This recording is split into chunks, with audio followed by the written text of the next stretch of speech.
c'est ça. Papa, il y a un chèque. Quand tu n'as pas tu ne veux seulement réussir.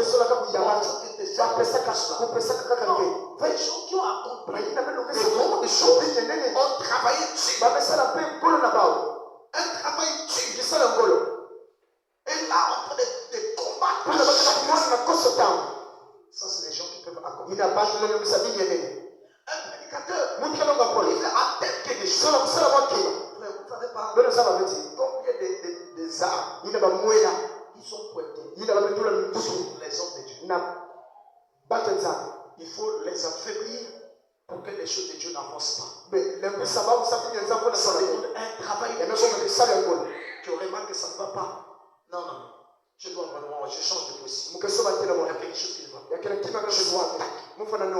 Moi je dis à chaque instant. Vous voyez que non, les gens qui n'aiment pas travailler, ils n'aiment pas des reproches. Un tel, mais tu n'as pas encore travaillé, tu l'as déjà mangé. Tu peux travailler. C'est même déjà en colère. C'est la même chose avec des prédicateurs qui ne font rien, mais qui ne font que médire. La médisance. Parler au mal. Ils ne savent rien faire. Moi je ne parle pas des choses. Moi je parle de chez moi d'abord. Amen. Parce que c'est quoi? Je ne prêche jamais pour d'autres. Moi je prêche pour ceux qui sont. Donc vous voyez, un ministre fatigué. Dès que tu vas lui dire que non, tu ne prêches pas. Attendez. Vous allez trouver que dans tous les pasteurs du monde, vous allez savoir que non, le pasteur ne le fait plus prêcher. Allô, pasteur, j'ai rencontré ça un peu. Oui, qu'est-ce qui ne va pas? Vous les doyez d'aujourd'hui, vous étouffez les dents. Attends, on t'étouffe comment? Pour longtemps tu ne prêches pas, donc comment je vais évoluer? Là où il y a bourré des gens sur la terre, tu vas dire que tu ne prêches pas. Il y a beaucoup de gens sur la terre, tu vas dire que tu ne prêches pas. S'il y a des choses, il faut me mettre tout avant. Donc comment se fait-il? Voyez-vous? Non.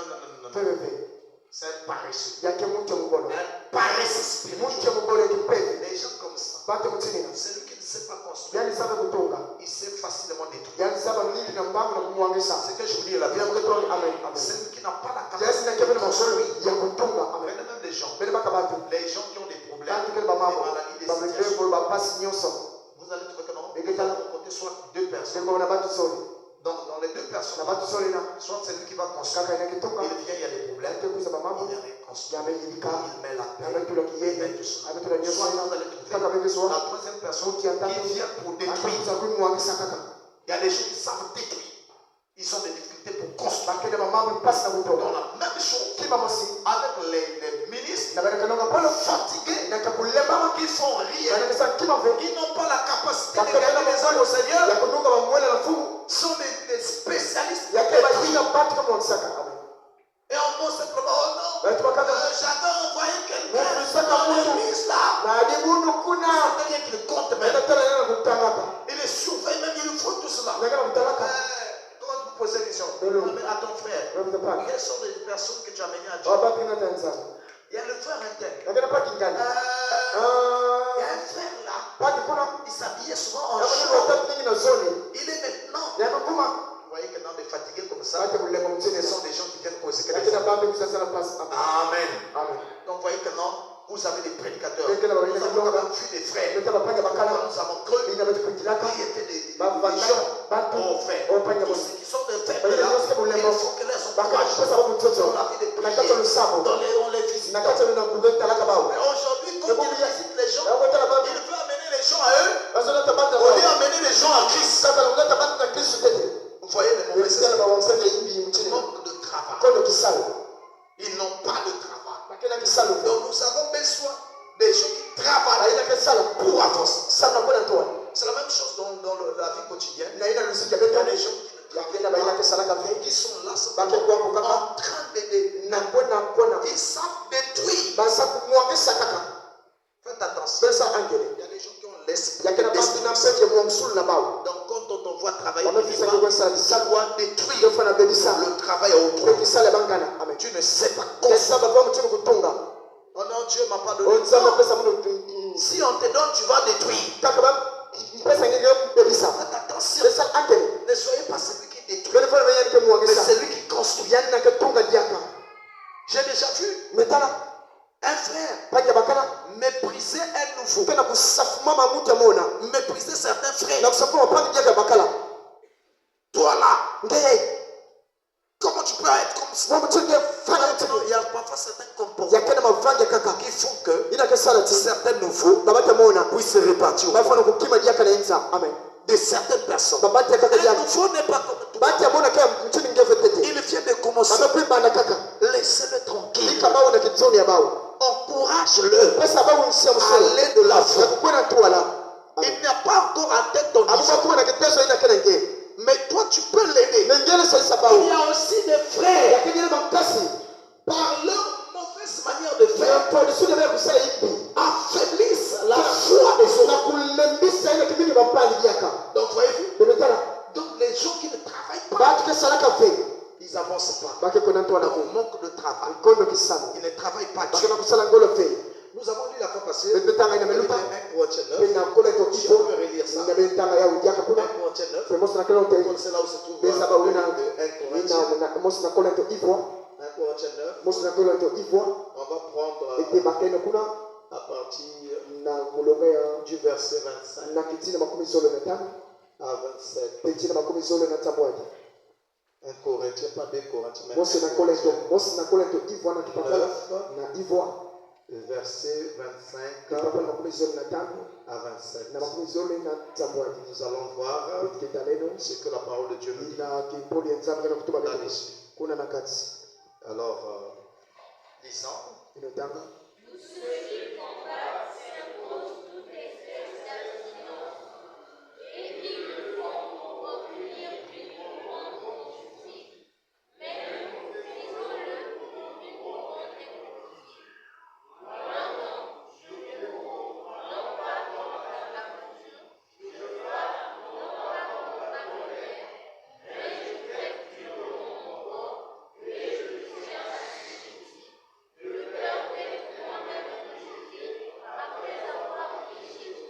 Amen. Amen. Donc, ça c'est Saint Paul qui entend parler. Il dit que tous ceux qui combattent s'imposent toute espèce d'abstinence. Donc, une personne qui veut combattre, dans le cadre naturel, il y a un travail, il y a des exercices, il y a des abstinences, il y a des choses. Mais nous aussi, dans le cadre spirituel, nous sommes censés faire la même chose. On doit s'imposer un rythme. Amen. Amen. Vous savez que si vous dormez beaucoup, vous n'êtes pas loin de la pauvreté. Pas d'exercice. Pas de travail. Vous voyez que non, il dit, je frappe, non pas comme bâton l'air. Je ne combats pas comme si je m'amusais. Mais j'ai besoin de faire quelque chose de sérieux, de réel, d'authentique. Il y a des gens qui sont trop dans les appels. Dans notre marche chrétienne, parmi nous ici, nous avons trop des appels. Dans la marche chrétienne, remplie d'à peu près.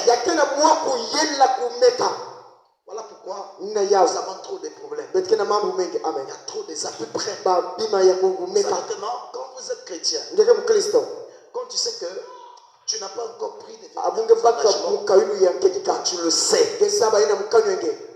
Et si tu es enfant du diable, tu vas essayer de te détacher vers des raisons. Mais bon, je sais bien, je va non, c'est faux.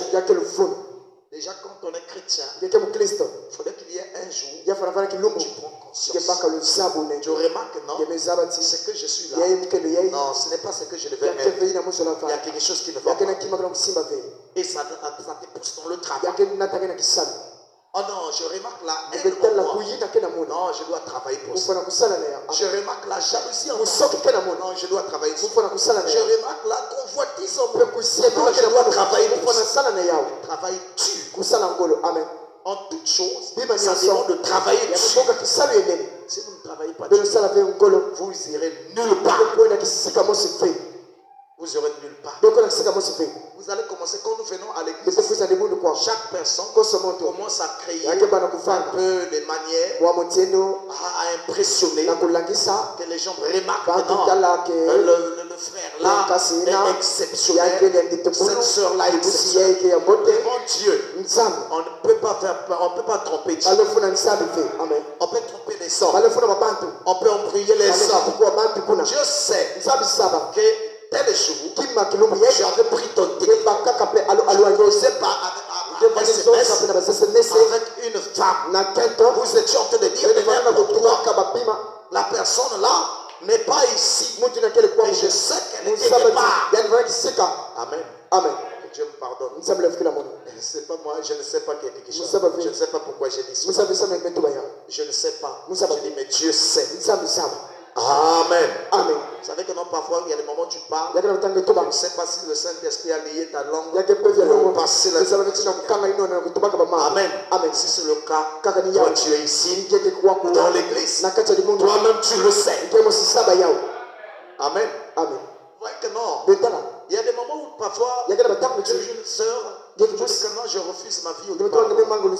Tu fais semblant de passer dans la ruelle, là où on t'appelait, expressément pour que l'on t'appelle. Amen. Amen. Maintenant, devant les gens, non, moi, je ne sais pas. Regardez, avec Dieu, il ne traite pas avec les dires, avec les actes. Il traite même au fond des pensées. La Bible dit qu'ils sont de les cœurs et des reins. Il maîtrise tes pensées. Il maîtrise ce qui est à l'intérieur de toi. Oh non, il faudrait que je passe là. Non, moi je ne veux pas. Si elle m'appelle, je vais refuser. Mais au plus profond de toi, tu veux qu'on t'appelle. Amen. Amen. Voilà pourquoi j'avais voulu parler avec les jeunes sur les 3 dimensions du péché, de l'impureté, que les gens ignorent ou font semblant de ne pas savoir. Amen. Amen. C'est très important que l'on puisse comprendre. Donc, voyez, c'est le travail. Mais non, remarquez, on s'est dit aussi, il faut combattre selon les règles. Le travail demande les règles. Nous sommes toujours dans la discipline. Ça demande des règles. Tu es en train de travailler quelque part. Mais le travail là, on ne travaille pas simplement comme ça. Il y a des règles qu'il faut respecter. Suivez, prenez avec moi 2 Timothée 2, verset 5. 2 Timothée 2, le verset 5. On va lire au nom du Seigneur. 2 Timothée 2, le verset 5.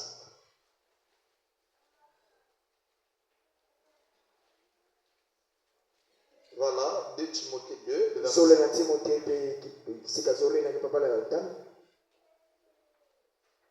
On peut lire.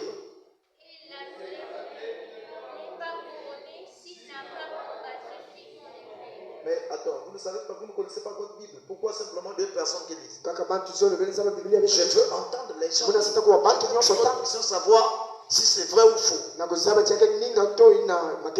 2 Timothée 2, verset 5. Listen.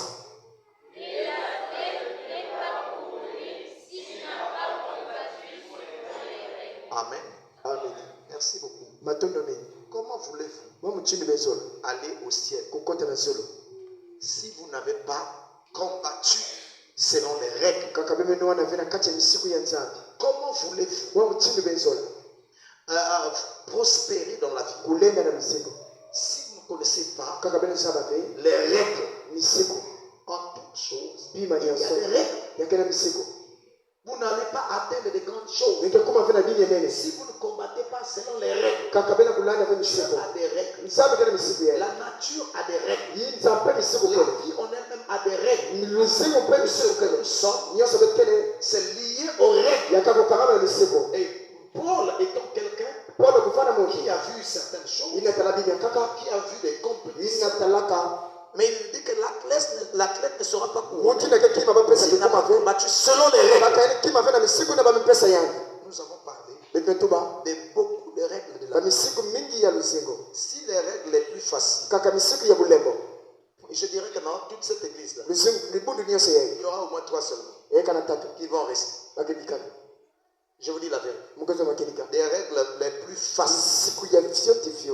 Je ne fais pas semblant. Ce que je vous dis est la vérité. Les règles les plus faciles. Je ne crois pas que cette église, il y aura même 5 qui vont rester. Parce que c'est quoi? Ce ne sont pas des grandes choses que nous faisons qui comptent. Mais les petites choses, ce sont elles qui font des grandes choses. Amen. Des petites choses. Nous avons cité beaucoup de choses. Beaucoup de choses. On peut citer d'après les lois de Dieu. Nous avons appelé ça la loi de la moisson. Nous sommes toujours dans la discipline. La loi de la moisson. Il y a des lois. Mais regardez d'abord la chose la plus facile. Tu veux travailler, mais tu vas à ton travail en retard. Comment tu vas atteindre? Vous voyez, celui qui travaille, mais chaque jour se réveille à 8 heures. Je vous assure, cette personne ne prospérera pas. Les gens de ce monde disent la vie appartient à ceux qui l'aiment. Amen. Les gens sont trop des dormeurs. Là, c'est le premier point. Je prends des choses les plus faciles. Deuxièmement, regardez dans le cadre spirituel. Vous venez à l'église presque 11 heures. C'est un poulie. Comment voulez-vous aller? En fait, vous êtes vous-même. Vous maudissez vos vies vous-même. Parfois que non, ça ne marche pas. Ce n'est pas Dieu. C'est le fait. Manque de respect. Vous ne pouvez pas prospérer spirituellement. Tu ne suis même pas l'adoration. Tu ne suis même pas la louange. Et te voilà comme tu es au milieu. C'est voilà maintenant tu es en train de rentrer. Vous voyez que non, c'est pitoyable. Comme ça, vous n'allez pas évoluer. Donc on dit que non, l'athlète, il faut les règles. Le prophète dit que non. Comment voulez-vous que j'enseigne l'algèbre si même le ABC, ils ne savent pas? Comment voulez-vous qu'on enseigne quelqu'un des grandes choses? Si on sait que non, une femme ne doit pas être sexy. Ça, on n'a pas besoin d'être chrétien. Même le païen qui est moral, il sait comment se vêtir. Les païens moraux. Vous voyez que non, des vêtements aux gens. Vous voyez des femmes. Elle fait de son mieux de faire apparaître son corps. Tout est dehors. Oh non, j'ai porté la jupe. Ça ne change rien. J'ai porté la robe. Ça ne change rien. Les mollets dehors. À la portée de tout le monde. Ça, c'est des petites choses. C'est la règle de la vie. On a besoin d'être spirituel. Oh non, un jour. On n'a pas besoin de même au travail.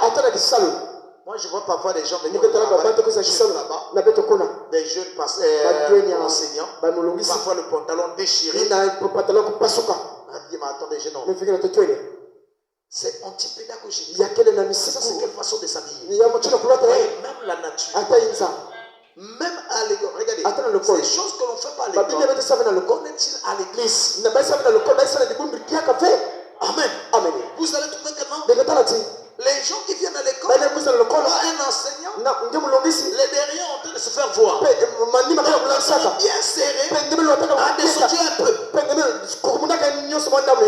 Dis non, non, appelez non. Tu ne veux pas être comme ça. Dans l'enseignement, il y a l'instruction et l'éducation.